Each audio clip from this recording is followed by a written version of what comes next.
My name is Frank Morris. I am the Ward 9 Councilman. The other gentleman hosting this event is Kevin Fisher, who is in Ward 5.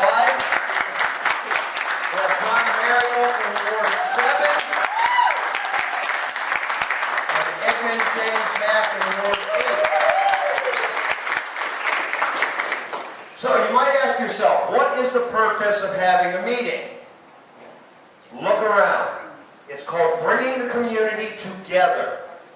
Okay? This is something that some wards do on a regular basis. It's an opportunity to bring you together to tell us what we are saying. So the purpose of tonight's meeting is to address something that is on everybody's mind. Nuisance properties and the effects it's really having on the city are leading to one of our favorite topics over in my area, crime. 90% of the crimes committed in the city are happening on rental properties.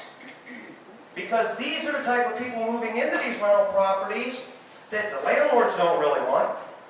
And they're just moving in droves. Okay? We have to get this under control. When it comes to vacant properties, our landlords in the city are as frustrated as we are. So they all have an effect on the crime in the city. Do we have enough police? We know we don't. Do we need more police? Yes. Of course we do. Do we need more police? Yes. Do we want more police? No. No, I don't want more police. I don't want more police on the streets and sitting there giving me tickets, and I don't want to walk out my front door and see two policemen standing on the corner waiting for somebody to do something wrong, because I don't want to feel like I live in a military setting. I need police when I call them. Okay? We need more police. So the nuisance properties in the city of Canton, the vacant properties, are havens to gangs. Okay? We have areas that are run down in the city, and we're not addressing these nuisance properties, which are leading to more crime. We have vacant properties that are owned by investors in the city who are getting ripped off on a regular basis, which is leading to even more crime. So the point of the meeting is, why am I telling you what the problems are? We already know what the problems are. What are the solutions to the problem? We have a group of 3 young men here who I have been added to, and we've been referred to as the Young Turks. Still quite figure out how I'm considered young, but Martin Olson swears that I am young. And these are the 3 brightest young men I've ever had an opportunity to get to know. They're a pleasure to work with. They have great, fresh ideas. What are you 4 guys working on? What have you done? What's in the plans? And then ultimately, the single most important thing. What do you want? Yes. What do the people in this room want to see done? What are your concerns? What don't you like? Government was established to govern the people at the wishes of the people. Can't represent my ward if I don't know what my ward wants. And I'm not here, and neither are any of these gentlemen, to satisfy our own personal egos. Although we do have big egos, because if I didn't have a big ego, I wouldn't be standing in front of you with a microphone.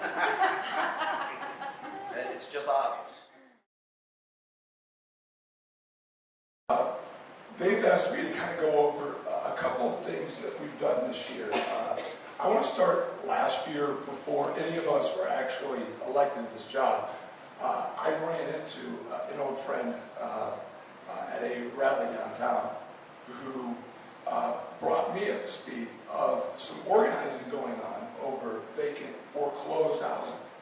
And this is Norman Mills, who is, anyone that knows Norman, our friend Tara over here is clapping. Hi, Tara. Coined her super Norma, and that is very accurate. Norma was organizing to try to pass in Canton a extremely tough foreclosed vacant housing ordinance modeled after what other cities were doing.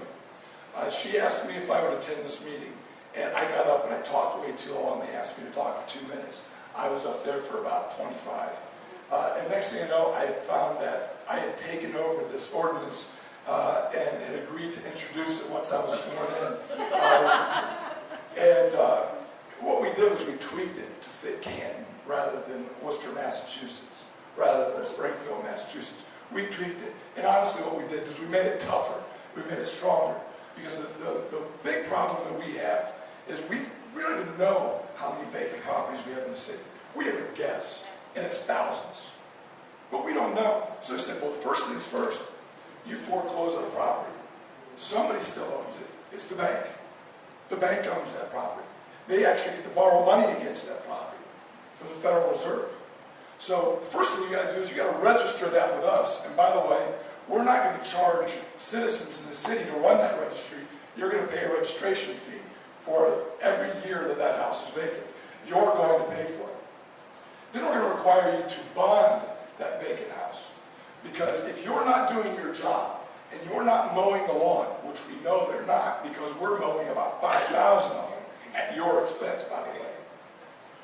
Instead of us using your money to mow that lawn, we're going to take it out of their bond.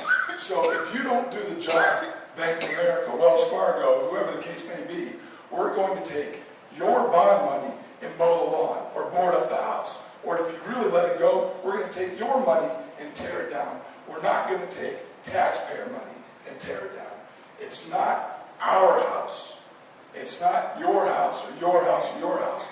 It's the bank's house. And they need to take care of it. So we introduced this, and we had a lot of back and forth. Frank and I sat in on a number of meetings, a lot of haggling back and forth. Pretty remarkable thing happened, though. It came downstairs in nearly the exact same form it went upstairs. And we passed it this year, one of the toughest vacant housing, foreclosed property ordinances in the state of Ohio or in the country.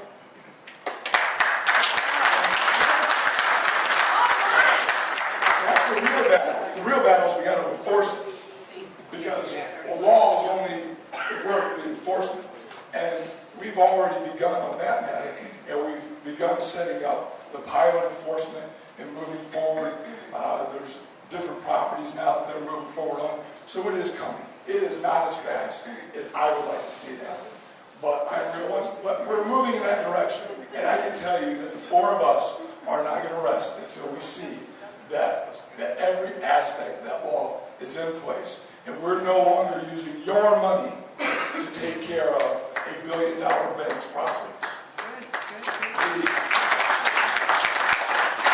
Now, I guess I also get lucky enough to bring you guys some good news. Anybody that's kind of followed what's going on, I know a lot of you are regulars at council meetings, but some of you are not. Very early in the year, there was a settlement in a federal bank case with 5 of the largest lenders. And the state of Ohio was given, essentially, what comes down to $75 million to demo foreclosed and vacant properties. We knew very early on, myself, Director Williams, the administration, others on council, Greg Hawk, I know was very instrumental in that as well, that we needed a land bank in order to really get our share of the money. The cities that had them, the counties that had them, were going to get the lion's share. We rushed very quickly and got one in place. Stark County was granted about $2.3 million to do demos with. Just in recent weeks, the city has gotten our first grant award of $1 million to demo these. These are matching funds. And we're also told there's a very good likelihood we'll see another $750,000 be awarded to the city. We'll call it $1.8 million to make it easy. We have to put up matching funds to that. For every dollar we put in, they'll match a dollar. One of the gentlemen at this table, and I believe it's right with you, John, mentioned the idea of, not all the money is eligible. We can't use federal money. One of the things we can do is we can issue a bond. Rather than lose all the money that we would get if we don't tear down the houses immediately, we can issue a bond to go tear down the houses right now. If we pass that bond the way it is structured now, along with that, we could see as much as $4.3 million in demos. Here's the, you take that, divide it by the cost of an average demo, that would come out to about 660 houses that are currently, it's more than what we have on our demolition list. 660 houses that could be on the ground and gone by the end of 2013. That is desperately needed. That is what we're all here to see, that get rid of the vacant properties. Everything on the demo list, if things go as planned, should be gone by the end of next year. Now the big question is then, what are we going to do from there? Because you can't just keep up with these things, tearing down a house as it comes vacant. You need to have a plan to move forward. What do we do with the lots? What do we do with the houses that are not in that shape yet? How do we stop them from getting there? And so that's a lot of what we're here about tonight is we know we're going to tear down hundreds and hundreds of houses next year. What do we do after that? Because we don't want to be back here in a few years talking about, well, that demolition list is right back to 400 or 500 houses. It's unacceptable. It's unacceptable. None of us should be willing to accept it, and none of you should be willing to accept us playing from behind year after year after year, being able to get in front of the problem, fix it, and prevent it, period. So I think that's about all my voice is going to handle for now. So anybody whose ears are bleeding from the sound of this, I apologize. But that's about as much as I will talk on this. But I just want to say, lastly, about Marty kind of calling us the Young Turks, which I've kind of enjoyed. One thing that's really interesting, I don't think a lot of people realize is, for the most part, the four of us really didn't know each other that well just a couple years ago. There was no big group coming in, some big plan. We all have very different backgrounds. You can see a couple of us wearing ties, a couple of us wearing jeans. We're all from different parts of the city, different backgrounds. But one thing that really, I think, kind of brought us all together very early on was just a willingness to talk to each other. You would be surprised every single week when the agenda comes out, along with others, Mary Sorelli for one, Greg Hawk for another. We're back and forth constantly. What do you think about this? We have an issue with parks that's on the agenda. Well, guess what? Mr. Morris here was on the Parks Board. Well, I want to find out what he knows about that. Edmund's a lawyer. I want to hear what Edmund has to say on legal issues. We've got one of our biggest resources the city has is water. We got John Merrill over here, who's been providing, how's it going? Making nature's water even better for 50 years. And then there's me, I'm just a nerd, but I talk a lot. So, but one of the things is we work with each other very, very well. It's been such a pleasure to sit, and it's us worked out to sit right along next to each other over here. It's been great, and I really look forward to continuing to work on these issues with these guys. Well, my name is John Merrill, and I am the new Ward 7 Councilman. I took Pat Martin's spot. I was appointed back in May. I want to thank everyone for coming, taking time out of your night to come down here and voice some of your concerns that you have with the city. It really is the most important thing that that can help us decide things when we're up here voting. Coming on, one of the things I did pretty early on was I started driving around Ward 7 to really get a feel of some of the issues. And one thing that I noticed were the boarded up homes, the vacant homes, the houses that were less than appealing. And kind of to follow up with what Kevin said of getting ahead of this, I have some statistics for you that, as I did some research, are incredibly alarming. From 2006 to 2012, the city of Canton, Ohio has lost 29% on average in their home values. Now, to put that in an even bigger perspective, that represents $450 million of equity lost in homes. And that is money that people use to send their kids to college, to start businesses, to do improvements that raise their property values and everyone else's property values. We have, according to our chief building official, we have about 1,100 homes in this city, give or take a couple hundred, that could come down and should come down. That's about $7 to $11 million of demos. And we have a majority of our homes in this city are rental properties. So the majority of people living in our city do not own their home. And most people's homes, that's their largest asset. That's what they use to do any type of improvements, to send their kids to college, to go to college, to start a business. And that's a real problem when it comes to investment in the city. When you look at these numbers, we have to do something with our homes to get values at least kind of stabilized and then to start increasing the value.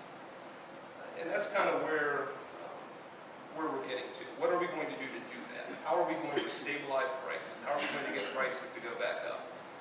And the biggest thing is the demo money, the matching funds. In 2012, we were spending hundreds of thousands of dollars taking down homes. In 2013, we will be spending millions of dollars taking down homes. And that is huge. What that can do for our value in the whole city with our home values is just unbelievable.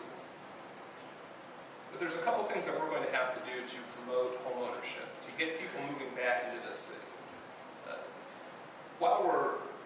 We are constantly competing with Plain Township, with Jackson Township, with other cities in this area, cities that have new construction, cities that have more efficient homes, and frankly, cities that are safer than ours. We have to provide something that attracts people to our city, that draws them to our homes. And we need to set up some type of down payment assistance program to get people who, young people like myself, I know this, that the minute I was financially able to move out on my own, I was looking for a house. And coming out of this recession, we have a ton of young people, young families who are living at home, who are finally on their feet, have a job, and are looking at starting a family, finding a place to put their roots in the ground. And we need to do something to allure them to our city, to cement them in Canton, to have them be a homeowner. And a down payment assistance program could really be a difference in that. We could attract so many people to this city. By doing that, getting some of the supply off the books, supply's down, demand's up, prices will start to increase. Along with that, and through this recession, we have a huge stockpile of foreclosed homes. And we really need to provide some type of grant, some type of forgivable loan to people so that they can buy these homes and not only purchase them, but fix them up. And every time we do that, we not only increase their home value, we don't only bring in a new taxpayer, but the surrounding homes in that area will also increase in value. And there has to be something that we are doing differently, because what we have done for a very long time is it's simply not working. And there has to be a change of course. We have to go down a different road. And programs like this, and things like Kevin did with the foreclosure ordinance, these can be game changers, and they are steps in the right direction. And that's one of the real nice things with serving with these guys, is that we all have a similar mindset that the route that we're going and the path that we're going in this city, it's unacceptable. It's not sustainable. And if we do not change course, and if we don't do that rapidly, we're going to get to a point to where it is going to be increasingly hard to come back. My name is Edmund Mack. I am the Ward 8 councilman. Just everyone here is, I'm sure, familiar with what the ward boundaries are, but Ward 8, if you live north of 37th Street, you're mine. So, it's a burden that I happily have. But, I think Frank did a good job of framing the issue. What these four guys care about, are concerned about. I think Kevin did a good job of explaining to you, are you guys just up here sitting on your hands, or are you guys doing something? Kevin's foreclosure ordinance is truly cutting edge. He's being modest when he understates the effect that this ordinance is going to have in the city. And I think John, explained, what are some of the things in the pipeline, that the ideas that we have swirling around, the assistance program for down payments. We want home ownership in the city of Canton. No one here is going to disagree with that, period. We want mechanisms in place to try to stabilize the prices of our houses. Everyone does. My remarks are aimed at what can you do? What can you do? Now, obviously, you're a concerned citizen. You wouldn't be here if you weren't. But what can you do to deal with nuisance properties? That's what we're going to talk about. Well, I'm going to discuss that for a few moments. Many people don't realize that when you have a blighted home, or a green space, it's already done, next to your property, do you have to sit there and wait for that house, yard, to be advertised in the paper for sale in order for you to purchase it? The answer is no. The answer is no. There's going to be a program that some of you have heard about. If you've not heard about it, you will be hearing a lot more about it. It's called the Land Banking Program. This is a program that's based upon state legislation aimed at certain counties. I'm sure many of you know that Cuyahoga County has instituted, it's up and running. Our Stark County Land Banking Program is in its infancy, and it is going to be an amazing tool. Acquire properties, clean the titles, get them back into private ownership quickly. So you sit there yourself and say, I hear that sounds fantastic, how do I do it? When this thing is up and running, there's going to be an infrastructure put in place. It's being headed by a gentleman named Glenn Green, former colleague of Kevin, used to work, I believe, at the recorder's office, treasurer's office. The guy's an ace. When this program is put in place, he'll have a certain allocation of funds that he can utilize to help get these properties in your hands. So I'm telling you, we have enough lawns to mow, blighted properties to worry about. Getting these parcels back to private use is what we all want to do. Who's going to disagree with that? In the end, until this program is up and running, there's also something else that we can do as well if you're interested in acquiring a green space. If you know someone who's interested in acquiring a green space or a blighted property, it's called the Stark County Interested Purchaser Program. It's run by the Stark County Recorder's Office. I've to date quarterbacked 3 transactions through this program. It's cumbersome. It can take as long as 2 years. Mine, I've been in around 9 months. But you get the property. You get it back to private use. You get it back, in many instances, just for the amount of back taxes. What was the name of that again? The Interested Purchasers Program. Listen, and you guys don't have to memorize this stuff. Call me. If you live in Ward 8 or if you don't live in Ward 8. My phone number is 323-3755. That's 323-3755. If you're interested in a property, get it. We actually just did one for a local community or a local business here downtown. They're expanding to increase the number of apprentices they can hire.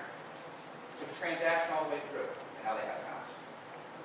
So don't think that you or your neighbors have to sit on your hands and wait for these things to go on sale in the newspaper.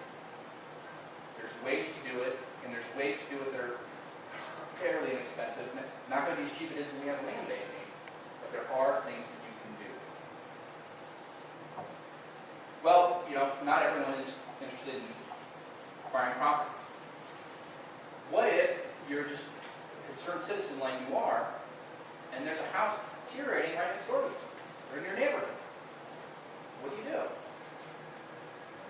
What I tell my constituents now, so you're smiling because she knows, is you call your councilman. A lot of people don't realize that we have a very aggressive property maintenance code that was put in place in 2011. Call us. We will get someone out there from code enforcement. They'll issue a citation if it's appropriate. Every one of those citations add up. And it could do one of 2 things. One, you get the problem remedied. Fantastic. And if they don't remedy the problem, many people here may be familiar, there can be criminal penalties if you don't do it. spend some of that money that John talked about for the demolitions. It's so much easier to get that done and to get these houses vetted through the system when you have that paper trail that's created. And you know, some people say, well, I don't want to be a nag, I don't want to call my councilman. No, no, no, no. Because if you don't do something, problems never get solved. We'll use the property maintenance code and we'll use it for exactly what it's implemented, designed to do, get either the problem fixed or get the house down. Because that's what counts. You know, there's a lot of other things that we're working on as far as nuisance properties go. I think Frank explained that the phrase nuisance property kind of has more of an amorphous definition to it. I know personally, I think that skill game parlors are nuisance properties. And there's some people in this room that probably feel the same way. Us four up here, along with others in the city of Canton, we've put a moratorium on new skill game parlors. Reason being because we want the state of Ohio to take action.